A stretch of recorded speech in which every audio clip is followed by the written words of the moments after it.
welcome to the channel. Here I share Scareful stories. Stories to make you scared, make you think, make you wonder, and maybe, just maybe, make you a little more careful. If you like what you see, please give the video a like, leave a comment down below, and consider subscribing to the channel. We're on a really slow crawl to 25 subscribers. And now the Scareful story of Larry Ray and the Sarah Lawrence cult. Sarah Lawrence College describes itself as a prestigious residential coeducational liberal arts college. Still thought by many to be a female-only college, it has in fact been coeducational since 1968. Located on 44 wooded acres in Yonkers, New York, it's far enough away from New York City to have country charm, but also close enough to just be a train ride away. With tuition alone hovering around $60,000 a year and room and board adding another $15,000, I think it's safe to say that it's a fairly elite institution. Talia Ray entered Sarah Lawrence as a freshman in 2009, the oldest daughter of Lawrence and Teresa Ray.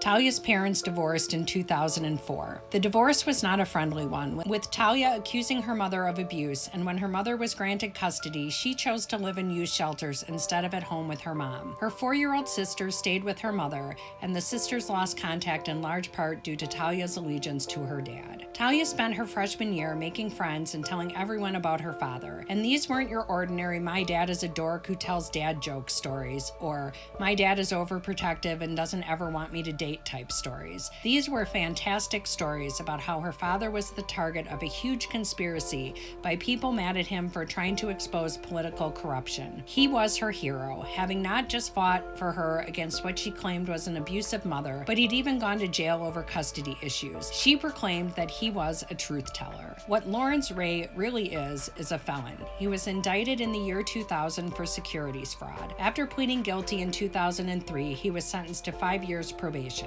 In 2006, he violated the terms of his probation and was rearrested in 2007 when he violated again. 2010 found him serving a 6-month jail sentence for charges stemming from a child custody dispute. When he was released from jail, he moved in with Talia, now a sophomore, living in a dorm on the Sarah Lawrence campus. Now, if you're thinking what I'm thinking, who wants their friend's dad living with them, and what college lets parents move into their children's dorms? The dorm sounds a bit different than what I lived in that the dorms I lived in were tiny rooms for 2 people, 4 people tops. Talia was living in a 2-story building in the middle of campus with 7 friends that was a bit more like a house than merely a dorm room. At first, things seemed to be working out. Larry took on a lot of the cooking and the cleaning, and who wouldn't love that? His dinners weren't normal college food either. No ramen. Instead, it was things like steak and sometimes expensive delivery for the entire house. Over dinner, he would regale everyone with stories about his exploits working for the CIA, including things like arms dealings and high-level military missions. He was a name dropper, making people think he was close to many high-ranking people. He screened movies and held discussions afterwards with the kids, talking about big topics like the nature of the universe, truth, and justice. It wasn't always Larry talking, though. As much as he liked to talk, he also listened. He was seen by members of the house as a father figure. He was older and wiser than they were. Being mainly still teenagers, these were kids trying to figure out who they were and where they fit in the world. They were away from home, beginning their lives as adults, with all the adult issues that come along with that: work, money, social issues, sexuality, love, responsibility, anxiety, etc. Having an older and seemingly wiser adult around who would listen to their issues and provide advice was seen as an asset. When some of the students talked about depression, and one admitted to having tried to commit suicide in the past, Larry said that he could help them. That he wasn't a licensed therapist didn't seem to matter. He claimed that he could teach them mental discipline using techniques he had learned through his work in the government. Things began to escalate quickly when one of the roommates, Isabella, went through a bad breakup with her boyfriend, and Larry took her under his wing. This wasn't just listening to her. It included things like lying on her bed with her, stroking her hair, calling her his baby girl, and moving into her room to sleep.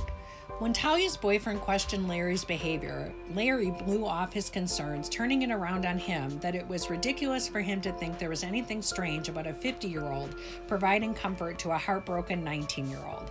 Gaslighting anyone? When it was time for Isabella to go home for winter break, Larry called Isabella's parents, telling her mother that she wouldn't be coming home. Isabella revealed that she had been abused as a child by a family friend. Larry said that returning home would be too emotional and risky for Isabella's mental health.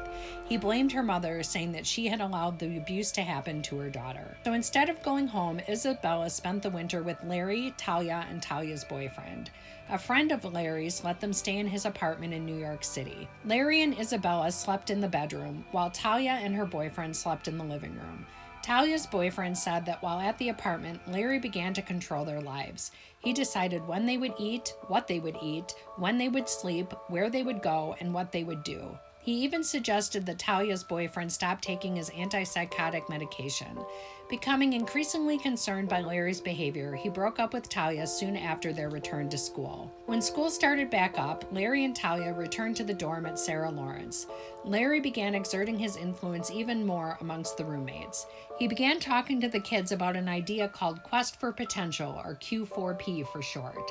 Q4P is the belief that everything in the universe is driven by a quest for potential. Whereas Isabella needed help getting over a breakup, another roommate, Claudia, became very interested in Q4P. Although she had not instantly warmed to Larry, as he began to meet with her one-on-one, she became quite close to him. Soon she was telling others that Larry had diagnosed her with schizophrenia and that she suspected he was correct. Some of her friends became concerned, not just that Larry was not a medical doctor or therapist trained to be able to give such a diagnosis, but also about how Claudia's personality was changing. Another housemate, Daniel, felt like Isabella and Claudia would be better helped by therapists and that their dependence on Larry was kind of odd. The women seemed to find Larry trustworthy and endlessly empathetic though, so when he began going through a rough patch in his life, they suggested he talk with Larry. Daniel talked to Larry about his girlfriend, the stress of not having a place to live over the summer, and questions about his life and purpose. Larry made him feel heard, offered up some advice, suggesting he break up with his girlfriend and that he spend the summer with him, Talia, Isabella, Claudia, and one of the other roommates, Santos. Daniel agreed as he didn't want to go home and had nowhere else to go. He also hoped that Larry would provide a direction for his life that he felt was lacking.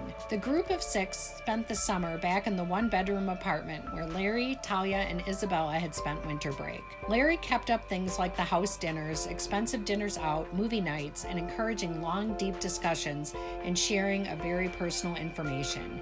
He added in some new things as well. He got the students to help him with a domain name business which generated income for him, and he began waking the house members up every morning by loudly playing music. After talking late into the night, the musical wake-up call was not always welcome, but that was all part of Larry's plan. Sleep deprivation is a common tactic used by cults, along with getting people to share very deep, personal, intimate details about their lives as a way to bond as a group. Break people down and make them believe you are the only person who can put the pieces back together again. What had started back at Sarah Lawrence as discussions about the origins of the universe grew into all-night dinner sessions, more closely resembling struggle sessions from communist China.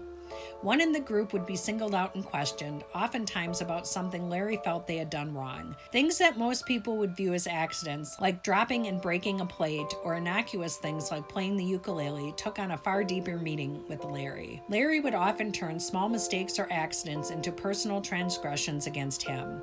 He told the group that people did things as a result of childhood trauma, and that some of the things they did were done purposefully as a way to stop Larry from helping them grow. When you were the center of the group's attention, there was no way out of the questioning until you reached a so-called breakthrough. Breakthroughs were cheered on by the group, only making the group members more likely to have the breakthroughs. People long for acceptance. In one session, Daniel was told to smash his ukulele because he was made to believe he only played it out of some deep-seated issues with his father. In another session, when things were leading to him not having a breakthrough and fearing he'd be stuck as the center of attention until he had one, he made one up. It wasn't just breakthroughs that Larry was after either. He demanded written confessions when he felt a house member was challenging him or a self-improvement program. Little by little, the students began to really believe that they were guilty of transgressions not just against Larry, but against his family. They would write pages and pages of confessions for things that they hadn't even done, or had done, but had done so with no bad intent, having been convinced by Larry that there were sinister reasons for their actions.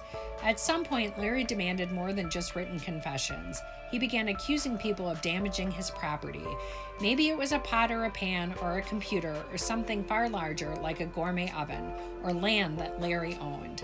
Larry demanded detailed accounting from people for the damages, and also he demanded payment. Some would end up taking drastic measures to pay Larry back for all the things Larry had made them believe they had damaged, but more on that a little later. Claudia, who had been attracted to the Q4P ideas Larry talked about, set about improving herself and her life. Larry encouraged her to eat better and to exercise more. Her parents saw a big change in her, and not for the better. She would often talk about how she needed to lose weight and would parrot things Larry would say. She would explain her actions by saying they were the same things the Marines do, which was one of the ways Larry made his ideas sound legitimate. It wasn't just her weight and looks that Claudia was unhappy with, but her parents as well. She began talking down to them and criticizing small things, even as small as that they were running a few minutes late. Seeing the changes in their daughter scared Claudia's parents, and they recognized the cause of it all to be Larry. Back when everyone was living in the dorm on campus, they complained to the Dean of Student Life at Sarah Lawrence about Larry living there. 2 meetings with the dean did nothing, however.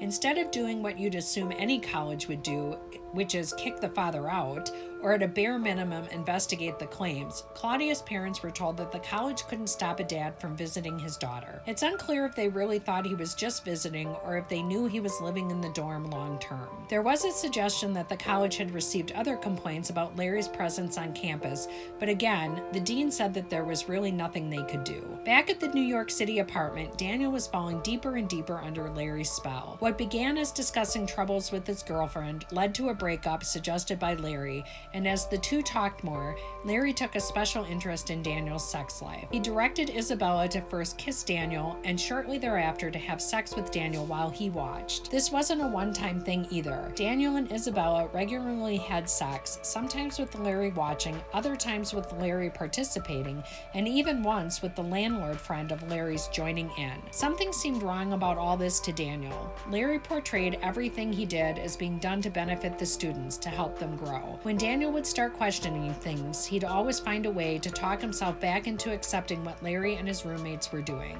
After all, none of his roommates were questioning things and acted as if things weren't just fine, but really, really good, and he wanted to feel that way too. Daniel and Claudia got a bit of a break from Larry and Sarah Lawrence when they went to study abroad for the year. Before leaving though, Claudia wanted to set the record straight about her feelings about Larry. In an email she sent to the Sarah Lawrence dean, she said that she retracted anything negative she may have said about Larry in the past, like that he was a dangerous, manipulative, and sexually deviant man. After spending the summer living with him, well, surprise, surprise, she had changed her mind and she blamed her initial fears on Larry's ex-wife.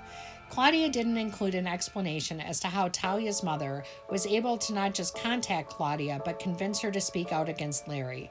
No one at the college seemed to question her sudden turnaround either. The year wasn't completely Larry-free though, despite the distance. At one point, Claudia and Daniel had a Skype call with Larry, which ended in them having sex while Larry coached them through it. At the same time, in New York, with fewer people in his immediate orbit, Larry began setting his sights on bringing more people in. It was in 2011 that Santos introduced his older sisters to Larry. One, Yalitza, was a student at Columbia, and the other, Felicia, a Harvard graduate who had attended medical school at Columbia and was living in Los Angeles during her residency. Shockingly, within a short while of talking to Felicia over the phone, Larry convinced her to quit her residency and move into the New York City apartment. She had become convinced that the same widespread conspiracy targeting Larry was also targeting her. Once living with Larry, they began a romantic relationship, with Larry sometimes calling her his wife, just as he sometimes did with Isabella. Daniel and Claudia spent winter break at the New York City apartment and also the summer break. When school started back up again, Claudia returned to campus to live while Daniel stayed at the apartment. Things in the apartment kept getting weirder. Larry removed the handles from the bathroom doors, meaning there was no privacy anywhere in the apartment. Of course, at the point you're having sex in front of one another, I'm guessing using a bathroom with no privacy is just a blip on the radar. As time passed, the parents of many of the students were no longer just concerned about Larry's presence in their children's lives, but alarmed. When they questioned their kids, they would insist that Larry was helping them. Not wanting to alienate their children, Daniel and Claudia's parents tread lightly, hoping that their children would stay in contact. Of course, even they couldn't conceive of just how influential Larry was in their lives. In his attempts to keep that influence, Larry would sometimes confront their parents directly or directed the kids to do so. He managed to convince convinced Claudia that her mother, who had lost another daughter at birth, had never and could never love her, and then accompanied Claudia to her parents' home to confront her mother. Larry also encouraged the students to go to their parents for money in order to pay him back for perceived damage to his property or to make up from stealing from him. Why Larry would want to stay with people who were stealing from him is beyond me. Well, it's not beyond me, since he clearly was manipulating and gaslighting others in order to have a stream of income, but it's just so sad that these kids were made to believe that they had done really, really bad and damaging things. Claudia, Isabella, Yalitza, and Felicia were put to work at Larry's stepfather's house in North Carolina. While working on a drainage ditch, Larry claimed they had all damaged the property, and soon the women were asking both friends and family for money. These weren't small sums either. Claudia asked a friend of hers for $500,000. Both Claudia's and Santos's parents went to the police hoping for some help in extricating their children from Larry's grip. Santos was so convinced he damaged so many things, he estimated he owed Larry in the hundreds of thousands of dollars. So desperate was he for money to pay Larry, he threatened to kill himself if his parents wouldn't give him the money. His parents relented and sold their home to get the money. Both sets of parents were told by the police that their children were adults and allowed to make their own choices. By his senior year, Daniel was beginning to make choices to distance himself from Larry and the group. When Talia missed the deadline to apply to law school, Larry blamed Daniel. Daniel didn't understand how he could be responsible for her oversight, but Larry insisted that Daniel had purposely distracted his daughter, causing the missed deadline. When Daniel wouldn't confess, Larry constructed a sort of necklace made out of balls of aluminum foil wrapped in saran wrap. This wasn't a necklace meant to go around your neck, though. Larry ordered Daniel to wrap it around. Well, use your imagination. Sometime later, Daniel expressed some doubts about his sexuality, and Larry's response was to order him to put on a dress and to head down to the lobby to pick up the mail, allowing others to see him in the dress. Things didn't stop there either. When Daniel came back from the lobby, Larry directed him to perform a sexual act upon himself while his friends watched and laughed. Daniel felt humiliated and soon after found the strength to leave the group for good. In 2013, Talia, Isabella, and the now free Daniel graduated. Claudia followed a semester later. Santos never finished his degree at Sarah Lawrence. Claudia began a program at Columbia and took a part-time job, but eventually added another illegal job of the escorting variety so that she could repay Larry for the damage done at his stepfather's home. She charged $8,000 a night and turned over the money to Larry. Over the years, it would add up to hundreds of thousands of dollars. It was also during this time that she attempted to harm herself. And she wasn't the only one. At various points in time, Isabella, Yalitza, and Claudia all had incidents of self-harm. When Larry's friend tried to evict him from the apartment, the level of delusional control Larry had over Isabella, Felicia, and Claudia was on full display. At the eviction trial, all three women testified, and each talked about vast conspiracies going back decades, and involving not just high government officials, but their very own families. Claudia told a story about having first heard about Larry when she was only 9 years old, that Larry's mother had somehow been in contact with her mother and told her to send Claudia to Sarah Lawrence in order to cause harm to Larry and Talia. Yalitza testified that her parents had been drug dealers and spun tales of child abuse against both her and her sister. Both Claudia and Yalitza confessed to having poisoned Larry and continuing to poison Larry, with Claudia saying she'd also poisoned Talia and Isabella. According to them, they were ordered to do so by those running the conspiracy, but that over time they had come to love Larry and see him as a victim of the government corruption and vast conspiracies. How the women's testimony didn't not just raise red flags, but scream, "Help these people," is shocking. At the same time that I want to say, well, what was anyone supposed to do about it? It's just really difficult to fathom that a judge listened to these young women spin crazy conspiracy tales and no one could figure out a way to help them. They were admitting to crimes, and serious crimes like attempted murder, and yet it didn't seem to be taken seriously. Well, at least not until an article, "The Stolen Kids of Sarah Lawrence," was published in New York Magazine in 2019. Like many cult leaders who are such master manipulators they believe they can bring anyone under their control, Larry Ray participated in over 10 hours of interviews with the author of the article. He expressed his belief that not only had he been been poisoned, but that he, Isabella, and Felicia continued to be poisoned. All were the victims of a conspiracy, and the conspiracy included Claudia, Yalitza, and Santos. 9 years after moving into Talia's dorm at Sarah Lawrence, Larry was still exerting his control over Isabella and Felicia, living with them in New Jersey. Talia had moved into Larry's stepfather's home in North Carolina, but still had almost daily contact with her father. Claudia was also still in touch with Larry, and Larry seemed to hold her in high regard for her willingness to become an escort in order to pay him back the money he claimed she owed him. None of the other students went that far to repay their supposed debt. Santos and Yalitza managed to split off from Larry and the group, but were still estranged from their parents. Daniel joined a group for cult survivors and gradually began to understand the ways in which Larry had manipulated himself and his friends. Claudia reached her breaking point as the article was about to be published. Larry contacted the author to say he hadn't been able to get in touch with her. Claudia related a story to a friend about how Larry had strapped her to a chair, placed a bag over her head until she nearly passed out, something he had done often to Santos. Her friend helped her to move, and she began receiving treatment for years of psychological and physical abuse. In February of 2020, Larry Ray was arrested and charged with sex trafficking, extortion, racketeering, money laundering, and forced labor. Shockingly, a year later, Isabella was also arrested and charged with conspiring with Larry. Isabella's family insists that she is not a co-conspirator but a victim, just like all the other students. Larry and Isabella will be tried separately, and they are facing up to life in prison. There is a pretrial conference set in Larry's case coming up in March.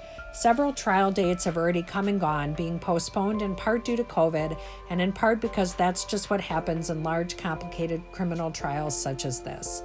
Discovery has yielded 516,169 images, 1,462 documents, 1,043 spreadsheets, 320 audio files, 256 video files, and 277 internet files.